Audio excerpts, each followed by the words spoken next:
Bismillah, alhamdulillah, wa salatu wa salamu ala Sayyidina Muhammad wa ala alihi wa ashabihi ajma'in.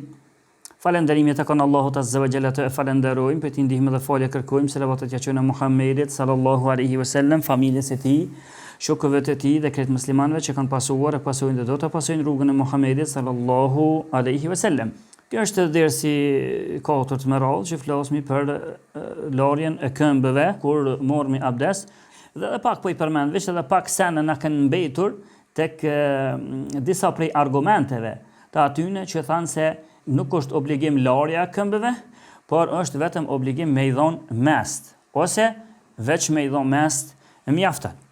Dhe prej argumenteve të tyre ishte pa e përsëriti argumentin që mu kthjell pak sa më hinë në temë, ishte argumenti hadithin që ka transmetuar Imam Bejhaqiu që thotë se Aliu radhiyallahu anhu ka thonë kuntu ara ana batin al-qadamayn ahq bil mas min zahirihima, thot Aliu e shefsha që me I dhon mes këmbëve ner e kam pa që është më parsore se sa me I dhon përmi, hatta ra'aytu Rasulullahi sallallahu alaihi wasallam tawadda wa masaha ala dhahri qadamayhi ala khufayhi, në këtë transmetim derisa unë thot e poshtë që pejgamberin I dhon ke mes përmi këmbëve mbi nallë. Kjo është argumenti I shtesë, ja qëtë poshtë argumentin e atyre, ja demantan argumentin e atyre që thanë ma heret, që këna pas moment në fundin e dersit të kaluar, se Aliu radhiyallahu anhu një prej transmetimeve tha se, unë tha e kom po më atasyshme me dho këmbëve, nërë për kur kom po pejgamberin duke I dho këmbëve për mi, atëre kom dru mendimin, këmbëve, nuk e ka përmen fjallën mest, nuk e ka përmen fjallën meste, me dho mesteve, po ka përmen direkt këmbën, pra kjo argument që tash e përmendëm e vërtet që tha unë kam po ala dhahri qadamayhi ala khufayhi. Domethënë që kam po pejgamberin duke I dhënë mes këmbëve për mi mbi meste. Që kjo është argumentim se fjala e Aliut atje është pak e mangët. Domethënë është transmetimi është jo I kompletuar ose është për qëllim, ajo fjala e Aliut që atje thotë kemi dhënë mes këmbëve për mi është për qëllim me I dhënë mesteve. Ju këmbëve si këmbë. Pastaj edhe hadithi tjetër që ka transmetu Imam Ebu Davudi dhe këtë hadith Sheikhul Albani edhe Shuaib Arnauti kanë thonë se hadithi është I vërtet që Aliu radhiyallahu anhu thotë "Law kana ad-dinu bir-ra'yi lakana asfalu al-khuffi awla bil-mashi min a'lahu", sikur të ishte thotë Aliu radhiyallahu anhu, sikur të ishte dini feja, sikur të ishte feja me logjik, mi kuptu senet veç me logjik, kishte me qenë më parsore, me I dhonë mes mesteve ner më përpara, se sa me I dhonë përmi. Wa qad ra'aytu Rasulullahi sallallahu alaihi wasallam yamsahu ala dhahiri khuffayhi, ndërsa unë kom po pejgamberin duke I dhonë mes përmi mesteve. A është I qartë hadithi? Kjo kjo transmetim prej Aliut e tregon qartë se Aliu në hadithin që patëm përmend më herët që kom po pejgamberin duke I dhënë mes këmbës për mi e ka për qëllim mestet. Me dhënë për qëllim mestit, jo këmbës pa meste. Kjo është argumenti qartë, to Aliu ku po thotë që sikur të ishte dini feja, sikur të ishte me logjik, kishte me qenë ner. Dhe zbërtimi I kësaj fjalës kishte me qenë me I dhonë ner, është se ner, ajo është ner që shkel, mundet me shkel në ndytësirë e jo përmi. Kjo është më kuptu që me logjikën e njeriut është që me që kjo ner po shkel, këto ner po do kam me dhonë mes edhe me fshi ndytësirën.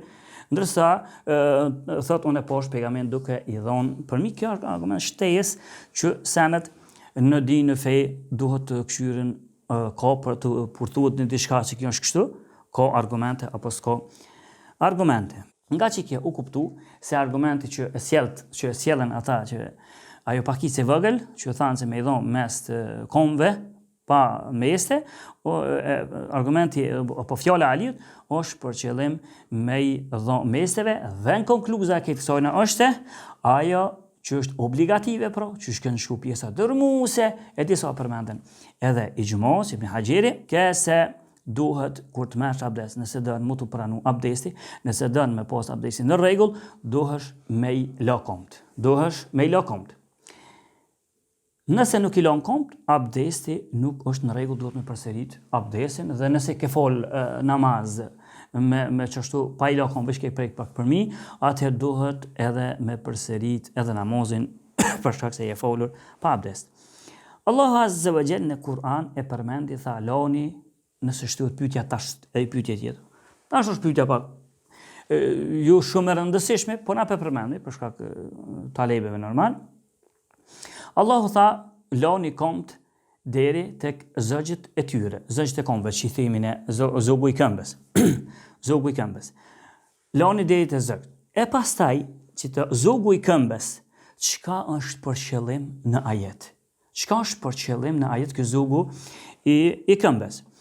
Në mësuatul fiqhije është ardhur përgjigja për këto, e kam pru ulemoja në librin mësuatul fiqhije el Kuwaitije, e kam pru përgjigjen dhe kanë thonë se zogu i këmbës quhet nyja e cila është që e lidhe sakin dhe komën poshtë. Sak është prej gjurit deri tek zogu i këmbës.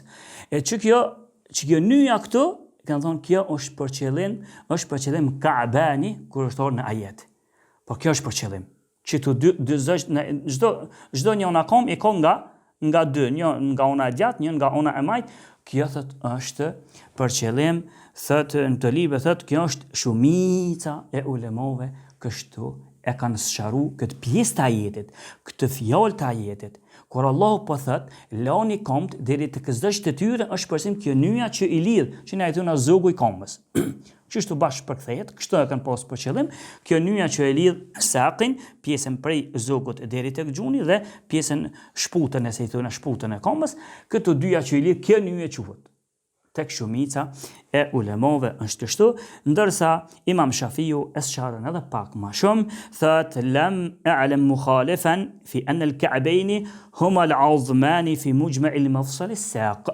Nuk shoh Imam Shafiu mos pajtim, nuk shoh mos pajtim dhe nuk shoh dikan që mund ta kundërshton këtë sen, se Kaabani këtu, pra që e në ajet, është për qëllim nyja e cila është që ndon sakin, këtë pjesën prej zogut të komës deri tek gjuri, dhe që e don shputën, kjo është për qëllim.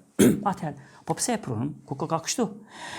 Unë veç e përmenda me tregu që dikush e ka rrjedhë pak më ndrysh këtë fjalën në për këtë arsye kom pas thonë juve që kur të hinsh me zbërthy, me bot tefsir, kur të hinsh me zbërthy Kur'anin nuk është i lehtë për mu zbërthy, që kujt çdo i ri hapat e parë të dijes, me kapë dhe me zbërthy Kur'anin nuk është e lehtë. Nuk është e lehtë. A për një fjalën Kaabani, tash këndol fjalë të ndryshme, dhe kjo na jep neve si mësim nga ona kush don më mirë pastaj me tefsir. Ndërsa pse e përmendum këto? Veç me tregu që ka dhe dikush që ka thonë ndryshe. Që kur thot Allahu Azza wa Jall këtë pjesë, kur thot dhe lani komt e tyre deri tek zogjet, deri tek Kaabani, qitu Kaabani, edhe ka kuptim tjetër. Kuptim tjetër kem pru e ka transmetu Al-Khattabiu. Thot se e ka mendimin Ebu Hurajra radhiyallahu anhu, edhe Ahlul Kufe. Ahlul Kufe nuk janë pak.